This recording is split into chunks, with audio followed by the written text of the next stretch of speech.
I'm here with you. And I want to be clear from the start. I'm not going to dramatize this, and I'm not going to sugarcoat it either.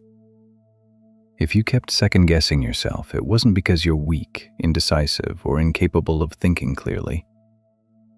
Something shifted while you were in that situation.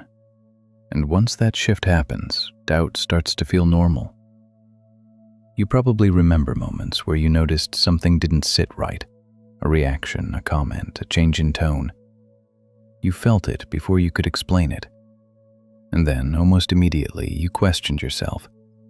You told yourself you were overreacting, that you misunderstood, that you were reading too much into it, that it wasn't worth bringing up. That pattern didn't appear out of nowhere. I'm not here to tell you that every instinct you had was perfect. That's not the point. The point is that people don't suddenly start doubting themselves at that level without a reason. Persistent self-doubt like that is learned. It shows up when trusting your own perception starts to feel unsafe. When being certain leads to tension, pushback, or subtle consequences. When clarity is repeatedly followed by confusion, you eventually stop assuming the situation is the problem and start assuming you are. So you adjust. You soften what you say. You add disclaimers. You hesitate before speaking. You wait to see how the other person reacts before deciding how you actually feel. Over time, you stop trusting your own reactions unless someone else confirms them. That doesn't mean your judgment disappeared. It means you were trying to stay connected in an environment where certainty had a cost. We'll talk about how that happens and why it makes sense. But before we go any further, I want you to hear this clearly. The doubt you're dealing with now is not your personality. It's not who you are. It's a response. Let's talk honestly about how exhausting this has been. Because it wasn't just emotional. It was mental.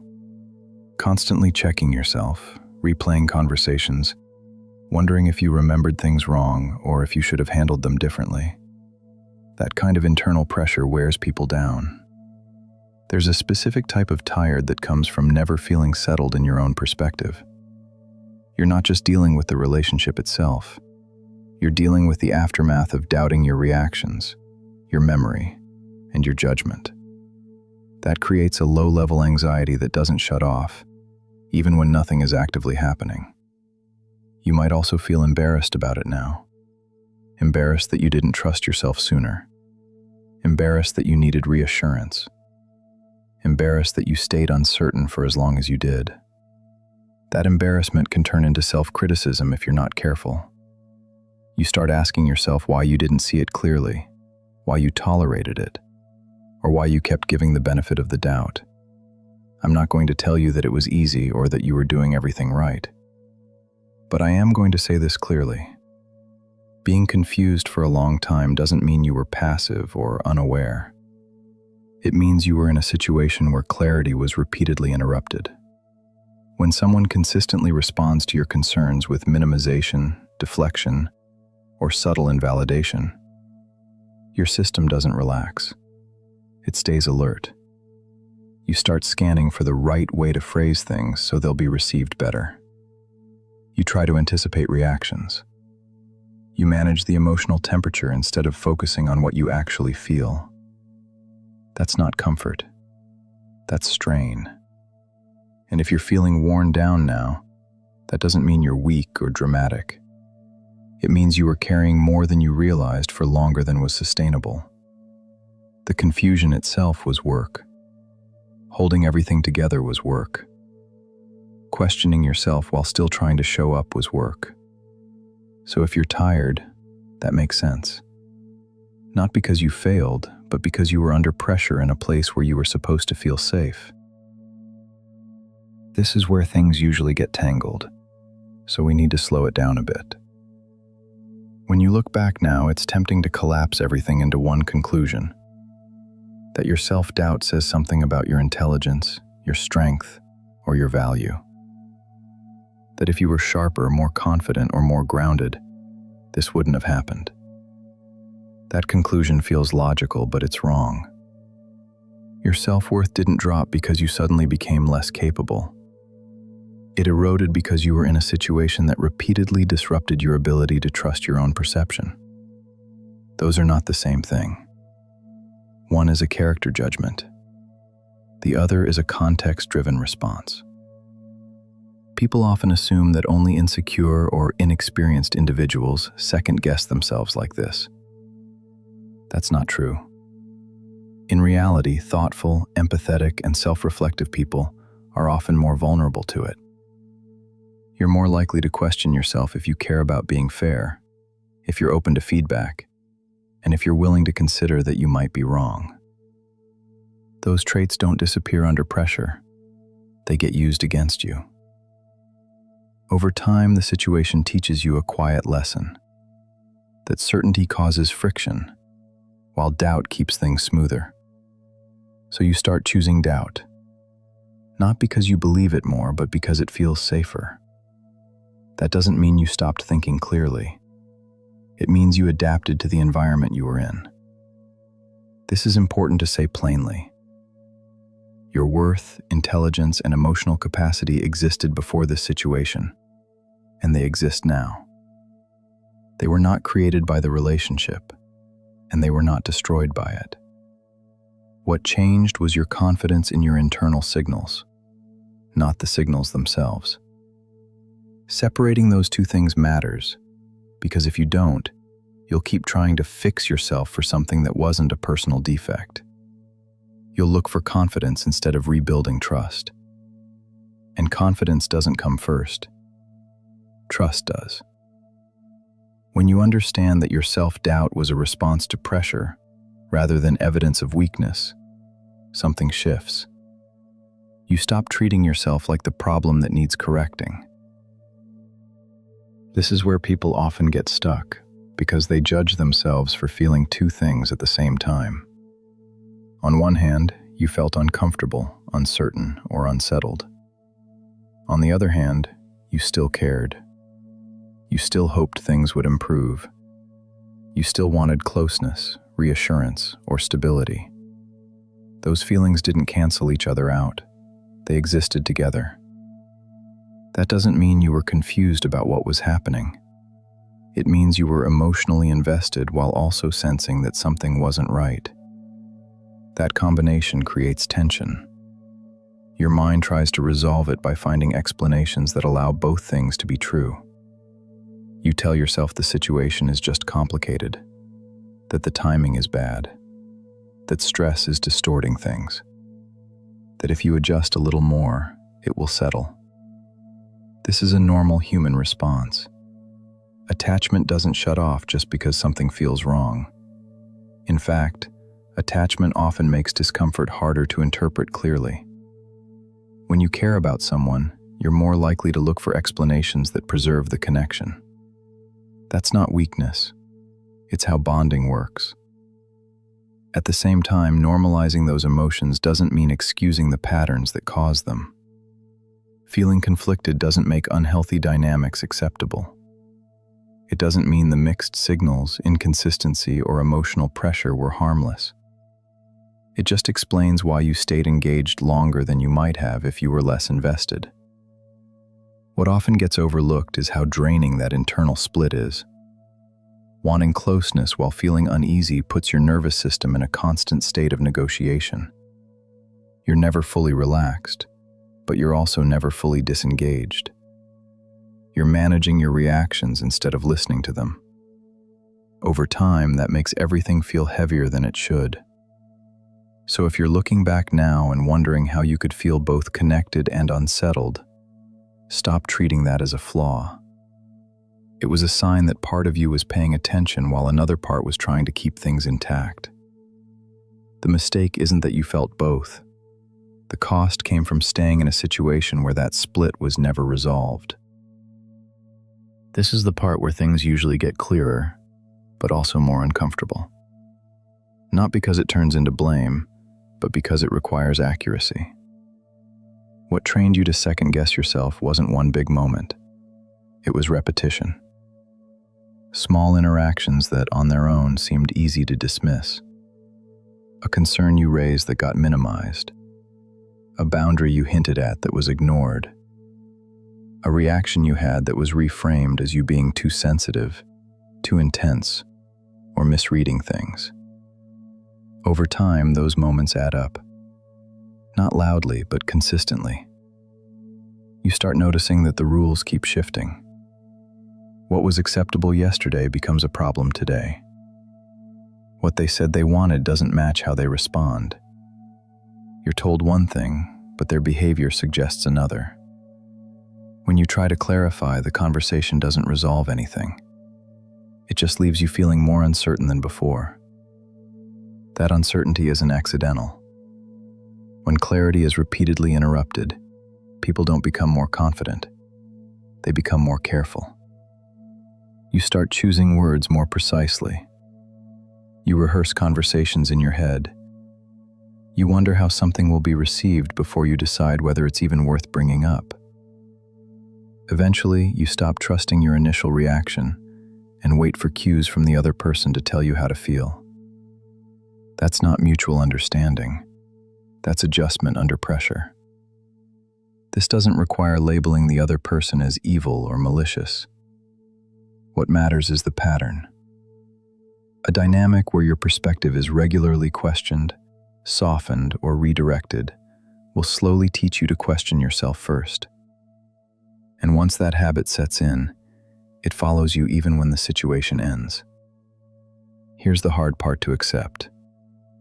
If someone consistently leaves you feeling confused after honest conversations, the confusion isn't a communication issue. It's information. Healthy interactions don't require you to abandon your internal compass to maintain connection. You didn't second-guess yourself because you lacked insight. You did it because insight was inconvenient in that dynamic. Doubt became the safer option. It kept things calmer. It avoided conflict. It preserved access. Facing that truth can hurt, because it means admitting that something wasn't just complicated or misunderstood. It means recognizing that the cost of staying connected was slowly giving up trust in your own perception. That's not a moral failure, but it is a reality you need to be honest about if you want that pattern to stop repeating. After something like this ends, loneliness often shows up in a way that feels confusing and unsettling. Not sharp pain, not constant sadness, but a quiet heaviness that sits in the background. You might have expected relief or clarity once the situation was over. Instead, there's a sense of emptiness that makes you question whether leaving was actually the right call. That reaction makes sense, but it's often misunderstood. What you're experiencing isn't just missing a person. It's the sudden absence of constant mental engagement. While you were in that relationship, a significant amount of your attention was directed outward. You were tracking moods, adjusting timing, choosing words carefully, and anticipating reactions. Even when things were calm, part of you was on standby. When that stops, your system doesn't immediately relax. It notices the silence first. That silence can feel uncomfortable because it removes structure. There's no one to respond to, no situation to manage, no emotional weather to navigate. For a while, that lack of stimulation can feel like loneliness, even if the relationship itself was draining. It's not that you want the situation back. It's that your system hasn't fully learned how to exist without the constant demand to adapt. This is also why withdrawal can feel disorienting. You're no longer orienting yourself around someone else's reactions, but you haven't fully recentered on your own yet. That transition period is awkward. There's more internal space than you're used to, and without clarity, space can feel like emptiness. It's easy at this stage to romanticize the past. The mind tends to smooth over the parts that caused strain and highlight the moments of connection. Not because they were dominant, but because they were relieving. When you're lonely, relief starts to look like proof that something was worth holding on to. That doesn't mean it actually was. Loneliness after leaving a destabilizing dynamic doesn't mean you're regressing. It means your nervous system is recalibrating. It's learning what it feels like not to be constantly alert, and that process is rarely comfortable at first. Calm doesn't always feel calm when you're not used to it. It can feel flat, quiet, or even unsettling. This is where people often rush to fill the gap. They reach out, they distract themselves, they look for something familiar to anchor to. But filling the space too quickly usually prevents you from understanding what that loneliness is actually telling you. It's not asking you to go back. It's asking you to slow down long enough to rebuild orientation around yourself instead of someone else. Being alone during this phase isn't a failure. It's a consequence of stepping out of a dynamic that demanded constant adjustment. The loneliness isn't a verdict. It's a signal that something has shifted and your system is learning how to stabilize without external pressure. That process takes time, and avoiding it often just recreates the same confusion later in a different form. This is where things start to shift, not because everything suddenly feels better, but because you regain something important: choice. Not the abstract kind people talk about, but the practical kind. The ability to notice what you're doing internally and decide whether you want to keep doing it. Responsibility here doesn't mean blame. It doesn't mean telling yourself you should have known better or done more or left sooner. That kind of thinking just keeps you stuck in the same self-critical loop. Responsibility in this context means recognizing what's in your control now, even if it wasn't before. You can't change what happened. You can't go back and respond differently with the information you have now. But you can stop continuing the habit of doubting yourself automatically. You can notice when you dismiss your own reactions before fully considering them. You can catch the impulse to look outward for confirmation before trusting your own experience. That's not about becoming rigid or defensive. It's about rebuilding a basic level of self-loyalty. Paying attention to what you feel without immediately explaining it away. Letting discomfort register before you rush to neutralize it. Giving your perceptions time to settle instead of rushing to override them. This is also where responsibility can feel uncomfortable, because it removes certain illusions. You may realize that you tolerated things longer than you needed to, that you explained away patterns that didn't improve, that you prioritized keeping things calm over staying aligned with yourself. Acknowledging that can sting, but it's also what gives you leverage going forward. Taking responsibility means saying, quietly and without drama, I'm not going to keep abandoning my own perspective to maintain connection. That decision doesn't require confrontation or big declarations. It shows up in smaller moments. Pausing before you minimize something that bothers you. Not immediately justifying someone else's behavior at your own expense. Allowing yourself to sit with uncertainty without turning it into self-criticism. This kind of empowerment isn't loud. It doesn't feel like confidence at first. It feels like restraint, like choosing not to override yourself anymore. Over time, that restraint builds something more solid than reassurance ever did. It rebuilds trust. And that trust doesn't come from being right all the time. It comes from knowing that when something feels off, you won't immediately turn against yourself to keep the peace. At this point, the goal isn't to feel certain about everything. It's to stop treating uncertainty as proof that you're wrong. What you're rebuilding now isn't confidence in the loud, performative sense. It's something quieter. It's the habit of staying on your own side long enough to actually hear yourself. You don't need to relive the past to do that. You don't need perfect explanations or complete clarity about every moment. You just need to stop dismissing your reactions before you've even looked at them. To let discomfort exist without rushing to correct it. To notice when you start explaining something away out of habit rather than truth. Self-loyalty doesn't mean you'll never doubt yourself again. It means that when doubt shows up, you don't immediately assume it's evidence that you're failing. You treat it as information. You slow down. You give yourself space to assess instead of react. This is how trust comes back. Not all at once, and not dramatically. It comes back through small decisions. Choosing not to argue with your own memory.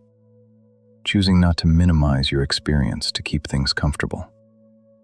Choosing to believe that your perception deserves consideration, even when it's inconvenient. You're not trying to become a different person. You're learning how to stop disconnecting from yourself under pressure. That's a skill. And like any skill, it gets stronger the more consistently you practice it. There's no finish line here. No moment where everything feels resolved. But there is a difference between living at odds with yourself and living with yourself. That difference matters more than certainty ever did. And remember, what happened to you wasn't your fault. But what happens next is your responsibility. Take care.